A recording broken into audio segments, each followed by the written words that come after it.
আজ আমরা বাংলাদেশের জাতীয় কবির জন্মজয়ন্তী সমবেত হয়েছি। তিনি বাংলা সাহিত্যের, বাংলা ভাষার অন্তর্গত চির জাগ্রত শক্তি। জাতীয় কবি কাজী নজরুল ইসলাম ছিলেন প্রেমের কবি, দ্রোহের কবি। তিনি ছিলেন মানব মুক্তির দার্শনিক, সাংস্কৃতিক পুনর্জাগরণের অগ্রদূত। আজকের বাংলাদেশ এক সন্ধিক্ষণে দাঁড়িয়ে আছে। একদিকে বিশ্বায়ন, প্রযুক্তি, কৃত্রিম বুদ্ধিমত্তা ও অর্থনৈতিক রূপান্তরের নতুন বাস্তবতা, অন্যদিকে সামাজিক মেরুকরণ, সাংস্কৃতিক বিভ্রান্তি, মূল্যবোধের অবক্ষয় এবং বৈশ্বিক ভূরাজনৈতিক চাপ। এই জটিল সময়ে নজরুল আমাদের কাছে ফিরে আসেন ধূমকেতুর দীপ্তি নিয়ে, মানুষের প্রতি অগাধ প্রেম নিয়ে এবং অন্যায়ের বিরুদ্ধে এক নৈতিক সাহস নিয়ে। আজ আন্তর্জাতিক রাজনীতিতে আমরা দেখি শক্তিধর রাষ্ট্রগুলো অস্ত্রের প্রতিযোগিতায় ব্যস্ত। এখানে মানবতার ভাষা ক্রমশ দুর্বল হয়ে পড়ছে। দক্ষিণ এশিয়াতেও বিভাজনের রাজনীতি, ধর্মীয় উত্তেজনা এবং অসহিষ্ণুতা বহু সময় সামাজিক স্থিতিশীলতা ক্ষতিগ্রস্ত করছে। এই প্রেক্ষাপটে বাংলাদেশের পথ কী হবে? বাংলাদেশের পথ হতে হবে নজরুলের পথ, সাহসের পথ, সাম্যের পথ, অসাম্প্রদায়িক মানবতার পথ। নজরুল যখন বলেন মানুষের চেয়ে বড় কিছু নাই, নহে কিছু মহিয়ান, তখন তিনি কেবল কবিতা রচনা করেননি, তিনি একটি আধুনিক রাষ্ট্রের নৈতিক দর্শন নির্মাণ করেছিলেন। আজকের বাংলাদেশকে সেই দর্শনের জায়গায় দাঁড়াতে হবে। এই জায়গায় মাননীয় প্রধানমন্ত্রী তারেক রহমান যে সবার আগে বাংলাদেশের কথা বলেন, তার ভেতরেও আমরা একটি অংশগ্রহণমূলক, মানবিক ও আত্মমর্যাদার রাষ্ট্রচিন্তার ইঙ্গিত দেখতে পাই। তার এই আত্মমর্যাদার অনুপ্রেরণার বাতিঘর কাজী নজরুল ইসলাম, শহীদ প্রেসিডেন্ট জিয়াউর রহমান।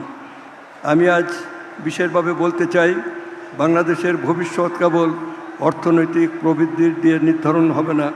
বাংলাদেশের ভবিষ্যৎ নির্ধারিত হবে আমরা কেমন মানুষ তৈরি করছি তার উপর। এখানে এই বিশ্ববিদ্যালয়গুলোর ভূমিকা সবচেয়ে গুরুত্বপূর্ণ। বিশ্ববিদ্যালয় কেবল ডিগ্রি প্রদান করে না, একটি জাতি বুদ্ধিভিত্তিক বিবেক নির্মাণের স্থান। আমি আজ শিক্ষকদের প্রতি আহ্বান জানাই, তরুণদের শুধু পেশাজীবী নয়, চিন্তাশীল নাগরিক হিসেবে গড়ে তুলুন। আমি আজ তরুণদের প্রতি আহ্বান জানাই, তোমরা সামাজিক যোগাযোগ মাধ্যমের ক্ষণস্থায়ী উত্তেজনা পরিহার করে জ্ঞানের গভীরতায় নিজেদের নির্মাণ করো। কারণ তোমরাই হচ্ছ সকালবেলার ৮টা-৯টার সূর্যের মতো।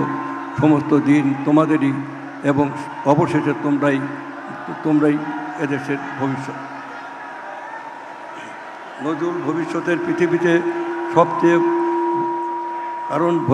পৃথিবীতে সবচেয়ে শক্তিশালী রাষ্ট্র হবে সেই রাষ্ট্র, যে রাষ্ট্র তার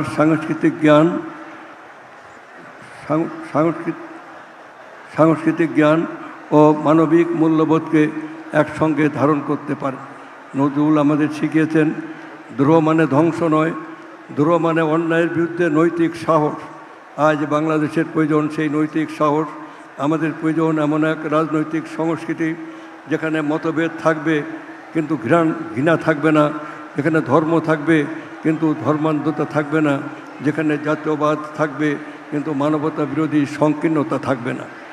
রবীন্দ্রনাথ, লালন, শাহ আব্দুল করিম সহ শত মনীষীর ধ্যান, দহন, প্রেম আর প্রার্থনায় গড়ে উঠেছে আমাদের বাংলা ভাষা। সকল সাধক, মনীষী ও পথপ্রদর্শকের প্রতি রইল আমাদের অনির্বাণ কৃতজ্ঞতা।